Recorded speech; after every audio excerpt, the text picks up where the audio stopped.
اعوذ باللہ من الشیطان الرجیم بسم اللہ الرحمن الرحیم وَإِذْ قَالَ رَبُّكَ لِلْمَلَائِكَةِ إِنِّي جَاعِلٌ فِي الْأَرْضِ خَلِيفَةً قَالُوا وَتَجْعَلُ فِيهَا مَنْ يُفْسِدُ فِيهَا وَيَسْفِكُ الدِّمَاءَ وَنَحْنُ نُسَبِّحُ بِحَمْدِكَ وَنُقَدِّسُ لَكَ قَالَ إِنِّي أَعْلَمُ مَا لَا تَعْلَمُونَ صدق اللہ العظیم۔ رب اشرح لی صدری ویسر لی امری واحلل عقدۃ من لسانی یفقہوا قولی۔ جیسا کہ میں نے عرض کیا تھا، سورہ بقرہ کے پہلے 4 رکوع نہایت اہم ہیں، نہایت جامع ہیں۔ پہلے 2 رکوعوں میں 3 قسم کے انسانوں کی وضاحت کی گئی، 3 قسم کے کردار کے نقشے کھینچ دیے گئے۔ تیسرے رکوع میں قرآن مجید کی دعوت کا خلاصہ آ گیا، توحید فی العقیدہ، توحید فی العمل، یعنی عبادت اللہ کی، ایمان بالرسالت، قرآن مجید کو منزل من اللہ کلام ماننا۔ اس میں اگر شک ہے تو جو بھی چیلنج تھا، اگر واقعتاً تمہیں شک ہے، حقیقت میں شک نہیں ہے، لیکن جیسا کہ تم کہہ رہے ہو کہ تمہیں شک ہے تو کوشش کرو اس کے مقابلے کی ایک صورت بنانا ہو۔ پھر آخرت، جنت اور دوزخ، ان دونوں کا تذکرہ ہو گیا۔ پھر ایک خاص مسئلہ جو قرآن مجید کے اسلوب پر اعتراض کی شکل میں آیا کہ اس میں مچھر جیسی حقیر شے کا بھی تذکرہ ہے، اس کی حکمت بیان کر دی گئی کہ تشبیہ اور تمثیل میں ظاہر بات ہے کہ ممثل لہو اور ممثل بہی میں مناسبت چاہیے۔ جس چیز کے لیے تمثیل بیان کی جا رہی ہے، جس شے سے تمثیل بیان کی جا رہی ہے، ان میں مناسبت ہونی چاہیے، اس میں عظیم یا حقیر کا کوئی سوال نہیں۔ پھر یہ بات کہ جن لوگوں کے دلوں میں زیغ ہے، کجی ہے، وہ اس قرآن سے بھی ان کی ضلالت میں، گمراہی میں اضافہ ہوگا۔ جو لوگ طالب حق ہیں ان کو یہ قرآن مجید ہدایت دے گا، اور کن کو اللہ گمراہ کرتا ہے؟ جو سرکش ہے، جو نمبر 1 اللہ سے جو عہد کر کے دنیا میں آئے تھے اس کی خلاف ورزی کر رہے ہیں اور صلہ رحمی کے بجائے قطع رحمی کرتے ہیں۔ اس کے بعد ایک بہت اہم فلسفیانہ بات آ گئی، اور اسی کے ضمن میں میں نے اصل میں یہ ساری بات دہرائی ہے۔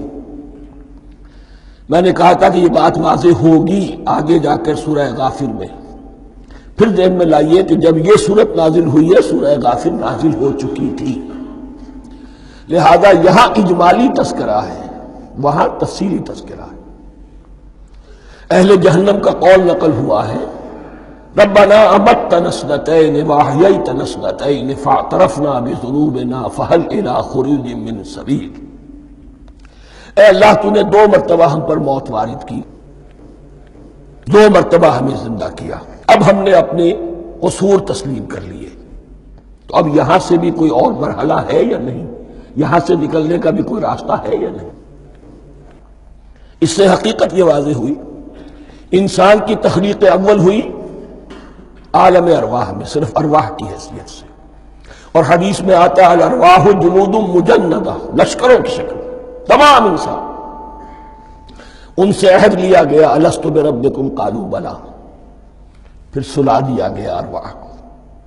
یہ گویا کہ پہلی موت تھی جو ہم گزار آئے۔ پھر عالم خلق کا مرحلہ آیا۔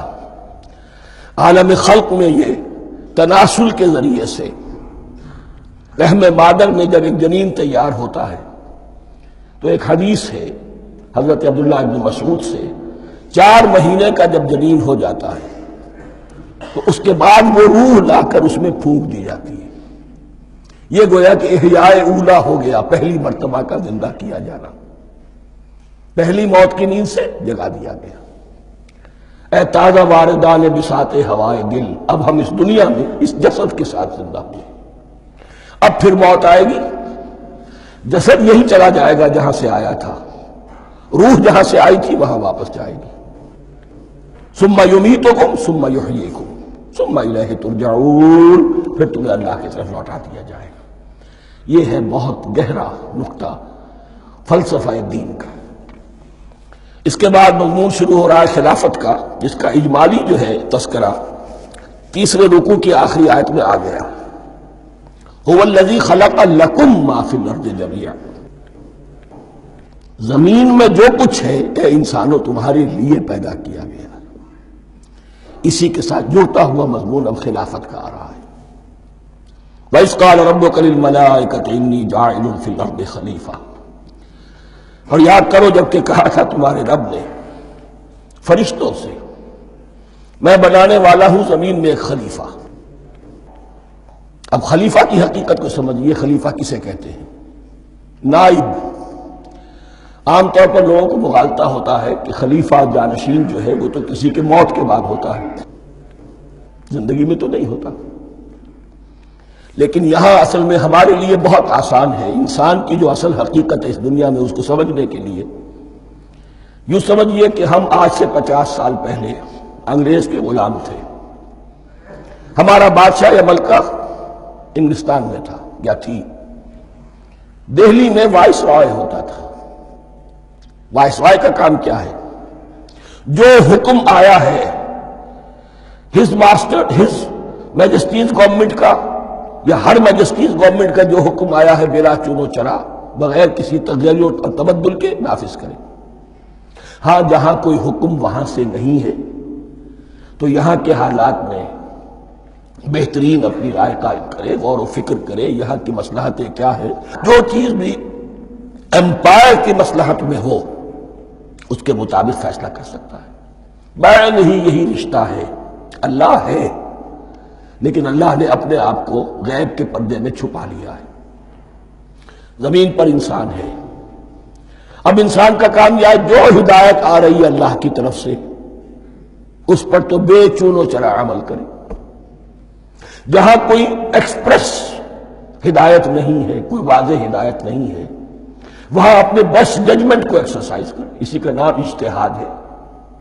غور و فکر کرے، سوچے، اور جو بات روح دین کے زیادہ سے زیادہ مطابقت رکھنے والی ہو اس کو اختیار کر لے۔ بین ہی یہی رشتہ ہے در حقیقت، رشتہ خلافت کہ جو اللہ اور انسان کے مابین ہے۔ اب یہ جو دی گئی ہے یہ حیثیت تمام انسانوں کو دی گئی ہے، پوٹینشلی ہر انسان اللہ کا خلیفہ ہے، لیکن جو اللہ کا باغی ہو جائے، جو خود حاکمیت کا مدعی ہو گیا، گویا کہ وہ باغی ہے۔ اب اگر شاہجہان بادشاہ تھا، اس کا کوئی ولی عہد تھا، اور ولی عہد جو ہے صبر نہیں کر سکتا، اپنے باپ کی زندگی ہی میں بغاوت کر دیتا ہے، حکومت حاصل کرنا چاہتا ہے، تو اب وہ کیا ہے؟ واجب القتل ہے۔ جو لوگ بھی حاکمیت کے مدعی ہو گئے، ویسے تو حقیقت واجب القتل ہے لیکن دنیا میں مہلت دی ہے اللہ نے، یہ دار الامتحان ہے، فوراً قتل نہیں کرتا، فوراً ختم نہیں کرتا۔ وَلَوْلَا كَلِمَةٌ سَبَقَتْ مِن رَبِّكَ إِلَىٰ أَجَلٍ مُّسَمًّى لَقُضِيَ بَيْنَهُمْ، اگر یہ پہلے بات طے نہ ہو چکی ہوتی، ایک وقت معین تک کے لیے انہیں مہلت اللہ نے نہ دی ہوتی تو اللہ فیصلہ چکا دیتا، لیکن مہلت دی ہے۔ لیکن کم سے کم اتنی سزا ملتی ہے کہ اب وہ خلافت کے حق سے محروم کر دیے گئے، گویا کہ اب خلافت دنیا میں ہوگی خلافت المسلمین، صرف وہی شخص کہ جو اللہ کو مانے اپنا حاکم مطلق، وہ خلافت کا اہل ہے۔ تو یہ چند باتیں خلافت کی اصل حقیقت کے ضمن میں یہیں پر سمجھ لیجیے۔ وَإِذْ قَالَ رَبُّكَ لِلْمَلَائِكَةِ إِنِّي جَاعِلٌ فِي الْأَرْضِ خَلِيفَةً قَالُوا أَتَجْعَلُ فِيهَا مَن يُفْسِدُ فِيهَا وَيَسْفِكُ الدِّمَاءَ وَنَحْنُ نُسَبِّحُ بِحَمْدِكَ وَنُقَدِّسُ لَكَ۔ اور یاد کرو جب کہ تمہارے رب نے کہا تھا فرشتوں سے کہ میں زمین میں خلیفہ بنانے والا ہوں، تو انہوں نے کہا کہ کیا تو بنائے گا اس میں جو فساد مچائے گا اس میں اور خوریزی کرے گا۔ وَنَحْنُ نُسَبِّحُ بِحَمْدِكَ وَنُقَدِّسُ لَكَ، ہم آپ کی تسبیح اور تحمید اور آپ کی تقدیس میں لگے ہوئے ہیں۔ قَالَ إِنِّي أَعْلَمُ مَا لَا تَعْلَمُونَ، فرمایا میں جانتا ہوں جو تم نہیں جانتے۔ اب یہاں سوال پیدا ہوتا ہے کہ فرشتوں کو یہ گمان کیسے ہوا، یہ خیال کیسے ہوا؟ دو رائے ہیں اس میں۔ ایک تو یہ کہ انسان کی تخلیق سے پہلے اس دنیا میں جنات تھے اور انہیں بھی کچھ اللہ نے تھوڑا سا اختیار دیا تھا اور انہوں نے یہاں فساد مچایا۔ انہی پر قیاس کرتے ہوئے فرشتوں نے سمجھا کہ انسان بھی پھر زمین میں فساد مچائے گا، خوریزی کرے گا۔ ایک دوسری اصولی بات یہ کہی گئی ہے کہ خلافت کا لفظ جب استعمال ہوا تو اس کے معنی ہے کہ کوئی نہ کوئی اختیار بھی ملے گا. جنات کے بارے میں خلافت کا لفظ کہیں نہیں آیا، انسان کے بارے میں آ رہا ہے. خلیفہ بالکل بے اختیار نہیں ہوتا، جیسا کہ میں نے عرض کیا جہاں واضح حکم ہے تو اس کی تو تنفیذ، یہاں نہیں ہے وہاں اپنی رائے سے جتنا بھی بہتر سے بہتر سوچ سکتا ہو انسان رائے قائم کرے. یہ اختیار جو ہے ظاہر بات ہے جہاں اختیار ہوگا صحیح استعمال ہونے کا بھی امکان ہے، غلط استعمال ہونے کا بھی امکان ہے. اختیار تو بلکہ یہ کہ آپ کا پولیٹیکل سائنس کا تو ایکسیم یہ ہے authority turns to corrupt and absolute authority corrupts absolutely. تو ٹینڈنسی کرپشن کی ہوتی ہے اختیار کے اندر. اس بنا پر انہوں نے قیاس کیا کہ اس میں فساد ہوگا، خوریزی ہوگی. اللہ تعالیٰ نے فرمایا اپنی حکمتوں سے میں خود واقف ہوں، میں کیوں بنا رہا ہوں یہ میں جانتا ہوں، تم نہیں جانتے. صدق اللہ العظیم.